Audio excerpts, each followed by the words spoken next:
Good afternoon guys, welcome to my channel motivation traders. कैसे हैं आप सब लोग? आई होप दोस्तों आप लोग अच्छे से ट्रेडिंग कर रहे होंगे, अपना प्रॉफिट बना रहे होंगे और मेरी वीडियोस से भी आप लोगों को अपना डे सेटअप प्लान करने में काफ़ी हेल्प मिल रही होगी। तो गाइस आज शुरू करते हैं। आज हमें गोल्ड में क्या सेटअप दिख रहा है? क्या गोल्ड ऐसे डाउन ट्रेंड में रहेगा या गोल्ड अपसाइड के लिए मूवमेंट देना स्टार्ट करेगा? तो दोस्तों आज का एनालिसिस शुरू करने से पहले जो भी भाई फर्स्ट टाइम हमारे चैनल से जुड़े और पहली बार हमारी वीडियोस को देख रहे हैं, वीडियो से थोड़ी सी भी हेल्प मिली, थोड़ी लर्निंग मिले तो चैनल को लाइक, सब्सक्राइब और फॉलो जरूर कर लें। हम आपको यहाँ पे लंदन सेशन के स्टार्टिंग में आपका डे सेटअप प्लान करके देते हैं। हमारा जो कॉन्सेप्ट होता है वो स्मार्ट मनी, आईसीटी और एफएजी के बेस पे होता है। जो भी सेटअप्स आपको देते हैं और ये जो ट्रेड्स मैं आपको सेटअप देता हूँ वही ट्रेड्स मैं भी प्लान करता हूँ। अगर आप मेरे सारे वीडियोस देख रहे होंगे, प्रीवियस सेटअप देख रहे होंगे, तो मार्केट ने हमारे सेटअप्स को अच्छे से रिटेस्ट किया है और हमारे सेटअप के हिसाब से मार्केट कहीं ना कहीं मार्केट हमारे सेटअप के हिसाब से ही चल रही है। और ओवरऑल अगर आप देखेंगे तो 90% एक्यूरेसी अभी तक हमारे सेटअप्स की है। कोई डाउट या कोई परेशानी हो तो आप हमें कमेंट कर सकते हैं, मैं आपकी वो क्वेरी रिजॉल्व करूंगा। ठीक है दोस्तों। दोस्तों आज शुरू करते हैं गोल्ड में हमें क्या सेटअप दिख रहा है। तो सबसे पहले हम बड़ा टाइम फ्रेम ओपन करते हैं और जो प्रीवियस हमारा जो भी सेटअप है हम उसे रिमूव कर देते हैं। तो गाइज जैसा कि आपको पता है, सबसे पहले हम सपोर्ट और रेजिस्टेंस एरिया मार्क करते हैं। देखिए H4 के हिसाब से अगर आप देखेंगे तो ये हमारा ऑर्डर ब्लॉक है। ये पूरा जोन हमारा ऑर्डर ब्लॉक है जहां पे भी मार्केट रनिंग चल रही है। इसे आप सपोर्ट जोन भी कह सकते हैं। ये मैंने यहाँ पे मार्किंग कर दी है। और H4 के हिसाब से स्ट्रॉन्ग जो रेजिस्टेंस जोन है हमारा, या ओबी अगर आप सेलेक्ट करेंगे तो ये जोन है हमारा, ये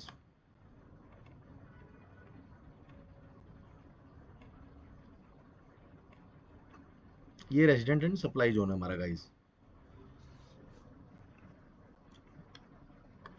तो दोस्तों H4 में हमारा ये सिंपल सेटअप है।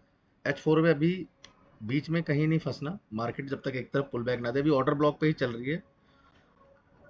अगर आप देखेंगे इसके प्रीवियस जोन का भी मार्केट ने लिक्विडिटी स्विप कर ली है, तो चांसेस ये है कि मार्केट यहाँ से रिवर्सल दे सकती है। ठीक है गाइज। H4 के हिसाब से बड़ा टाइम फ्रेम। H1 की बात करते हैं दोस्तों, तो H1 में देखिए, H1 में हमारा जो, क्योंकि देखिए कहीं ना कहीं गोल्ड का जो ट्रेंड है वो ट्रेंड अभी सेल चल रहा है, तो हमें हमारी जो सेल की ट्रेड रहेगी वो ज़्यादा अच्छी रहेगी रेदर देन बाय से। क्योंकि बाय के लिए जब तक स्ट्रॉन्ग कंफर्मेशन नहीं मिलती है, चेंज ऑफ करेक्टर नहीं देता, तब तक हमें बाय में सिर्फ स्कैल्पिंग करनी है 50 से 100 पिप्स के लिए, ज़्यादा लंबा होल्ड नहीं करना है। ठीक है दोस्तों। ये हमारा रेजिडेंट जोन है H1 के हिसाब से, ये 4523 के आसपास। छोटे टाइम फ्रेम में और अधिक अच्छी कंफर्मेशन मिलेगी। बाय जोन पे अभी मार्केट है ऑलरेडी, बट लिक्विडिटी जब तक नहीं लेते तब तक अब स्ट्रॉन्ग बाय जोन भी नहीं कह सकते इसे, क्योंकि देखिए स्ट्रॉन्ग जो बाय जोन है H1 के हिसाब से वो हमारा ये वाला एरिया है। H1 के हिसाब से अगर आप बाय जोन स्ट्रॉन्ग प्लान करेंगे गाइस, तो ये वाला हमारा एरिया है। ये मैं आपको बता देता हूँ, ये 4550 से 4570 की जो रेंज है, ये हमारा स्ट्रॉन्ग बाय जोन है। ठीक है गाइस। 4570 से 4550 की रेंज में अगर मार्केट यहाँ इस रेंज में आती है तो हम इस रेंज में बाय प्लान करेंगे और ये स्ट्रॉन्ग बाय प्लान करेंगे और यहाँ से हमें अच्छा रिवॉर्ड भी देके जाएगी।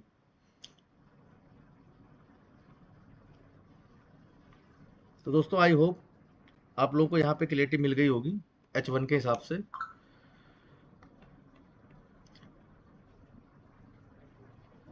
बीच में मार्केट में नहीं फंसना। मार्केट किसी भी तरफ मूव करती है, कोई भी डायरेक्शन होती है, बीच में आपको एंट्री नहीं प्लान करनी है जब तक मार्केट का स्ट्रॉन्ग कंफर्मेशन नहीं मिल जाता है तब तक। क्योंकि गाइस बीच में अगर आप प्लान करेंगे तो कहीं ना कहीं आप फंसेंगे। तो मार्केट को सपोर्ट या रेजिडेंस एरिया में आने के बाद ही ट्रेड प्लान करनी है। सपोर्ट भी हमारा स्ट्रॉन्ग हो और H1 या H4 के अगर सपोर्ट लेवल पे है तो वो ज़्यादा ही वैल्यूबल रहेगा और रिवॉर्ड हमें अच्छा देके जाएगा। बट जो ट्रेड प्लान करनी है हमें हमेशा, मैं आपको आपके हर वीडियो में क्लियर करता हूँ और आज भी क्लियर करता हूँ, जो भी हम ट्रेड प्लान करेंगे वो हम छोटे टाइम फ्रेम में प्लान करेंगे।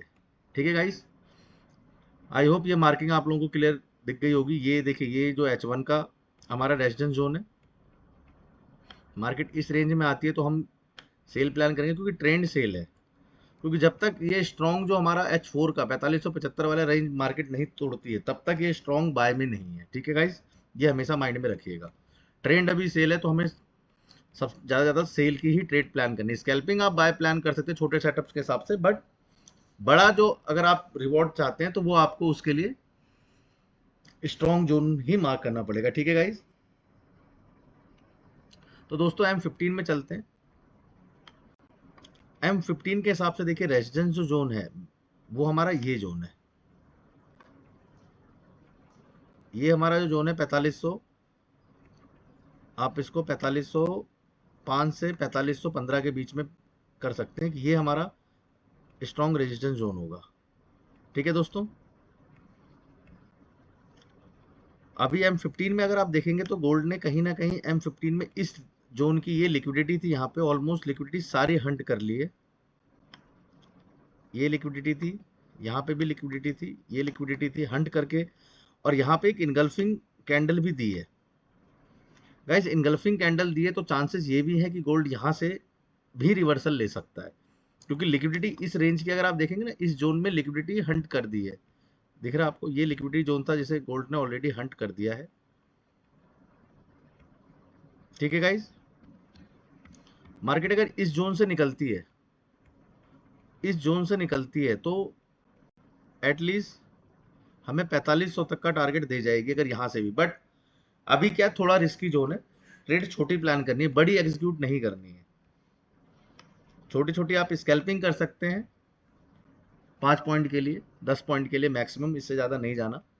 ठीक है, अगर आप बड़ी स्विंग ट्रेड प्लान करते हैं तो उसके लिए अच्छे या तो रेजिडेंट एरिया पे आने दीजिए मार्केट को, या फिर सपोर्ट जोन में आने दीजिए। ठीक है गाइस, तो M15 का भी यही सिंपल सेटअप है। आई होप आप लोगों को सेटअप समझ में आया होगा। बात करते हैं M5 की। गाइस M5 में भी जो मैंने आपको बताया, मार्केट ने इस रेंज की लिक्विडिटी ले ली है प्रीवियस जोन की अपने, अगर आप देखेंगे, देखिए इस प्रीवियस जोन की लिक्विडिटी ले ली है मार्केट ने। लिक्विडिटी ग्रैब करने के बाद अगर आप देखेंगे तो मार्केट अभी इसी जोन में सस्टेन कर रहा है। अगर ये 4500 की रेंज मार्केट ब्रेक कर देता है गाइस, इस जोन को मार्क कर लीजिए आप, अगर इस जोन को मार्केट ब्रेक करता है,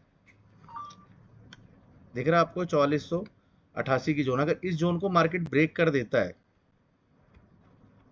अभी यहां से चलने के बाद अगर मार्केट इस जोन के ऊपर सस्टेन करके रीटेस्टिंग करके ब्रेक कर देता है, तो हमारा जो पहला टारगेट होगा 4500, इसको ब्रेक करता है तो यहाँ से रेजिडेंट। बट हमें इस रेजिडेंट एरिया पे हमें बाय प्लान नहीं करनी जब तक स्ट्रॉन्ग ब्रेकआउट ना मिले। अभी यहाँ पे एक छोटी स्कैल्पिंग के लिए बाय ले सकते हैं अगर आप चाहें, वो आपके रिस्क और एनालिसिस के ऊपर है, आपके अकाउंट साइज के ऊपर है। क्योंकि मेरे हिसाब से क्या है, मार्केट ने इस रेंज की लिक्विडिटी ले ली है तो मार्केट यहाँ से एक छोटा सा पुल बैक दे सकता है एटलीस्ट 90 तक के लिए। ठीक है गाइस, तो उस पुल बैक पे आप ट्रेड प्लान कर सकते हैं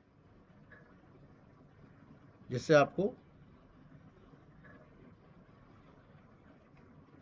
क्योंकि इस रेंज की ऑलरेडी लिक्विडिटी ले ली है। और कहीं ना कहीं अगर आप देखेंगे M30, देखिए M30 में भी इसने 2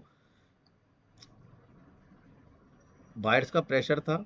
अगर ये कैंडल ऊपर जाके इसी रेंज पे सस्टेन कर देती है तो स्ट्रॉन्ग हमें एक बाय की कंफर्मेशन यहाँ से मिलेगी। ठीक है दोस्तों, आई होप आपको M5 का भी क्लियरिटी मिल गई होगी। गाइज जो हम छोटा टाइम फ्रेम और बड़ा टाइम फ्रेम जब भी एनालिसिस करते हैं, उसका रीजन सिर्फ यही होता है कि हमारा स्टॉप लॉस हमेशा छोटा रहे, हमारा रिस्क जो रहे वो हमेशा कम रहे। क्योंकि देखिए अगर बड़े टाइम फ्रेम के हिसाब से ट्रेड आप प्लान करेंगे तो आपका जो रिस्क रिवॉर्ड रहेगा वो हमेशा ज़्यादा रहेगा। बट अगर आप छोटे टाइम फ्रेम से प्लान करेंगे तो आपका रिस्क रिवॉर्ड कम रहेगा हमेशा। तो इसीलिए बड़े टाइम फ्रेम को देखने के बाद एक बार छोटे टाइम फ्रेम में भी एनालिसिस करना जरूरी होता है, जिससे ट्रेड आपको प्रॉफिट में रहे और आपका स्टॉप लॉस हमेशा कम रहे, जिससे रिस्क आपका कम रहे और रिवॉर्ड आप ज़्यादा कैप्चर कर सके। कोशिश यही रहती है मेरी कि मैं आपको बेस्ट सेटअप प्लान करके दे सकूं, और आपको भी मैं यही सजेस्ट करूंगा, जो बेस्ट सेटअप है जब तक मार्केट ना आए आप पेशेंस के साथ वेट करिए। मार्केट थोड़ी बोरिंग लग सकती है, बट अपने सेटअप पे आने के बाद मार्केट आपको अच्छा रिवॉर्ड देके जाएगी। दिन भर में एक ही ट्रेड लीजिए, बट वो ट्रेड आपकी क्वालिटी वाली होनी चाहिए। ऐसा जाए, देखिए एसएल जो है वो एक मार्केट का पार्ट है। एसएल जाने पे निराश होने की जरूरत नहीं है, क्योंकि एसएल जो मार्केट का पार्ट है वो आपके और हमारे हाथ में नहीं है। हमारे हाथ में बेस्ट सेटअप है, जो हम ट्रेड अपना प्लान करें जिससे हमारा रिस्क रिवॉर्ड बढ़े, और उसी सेटअप वो सेटअप बनाने में मैं आपकी हेल्प करता हूँ यहाँ पे। ठीक है गाइस, आई होप आपको मेरी बातों से क्लैरिटी मिल गई होगी, जिससे आप प्रॉफिटेबल बन सके। कोई डाउट हुआ करे तो आप मुझे कमेंट करिए, मैं आपको डाउट वो क्वेरी रिजॉल्व करूंगा। तो दोस्तों, आज का जो सिंपल एनालिसिस था वो मैंने आपको यहाँ पे क्लियर कर दिया है। आई होप ये एनालिसिस आपको पसंद आया हो और आपको डे प्लान करने में काफ़ी हेल्प करे।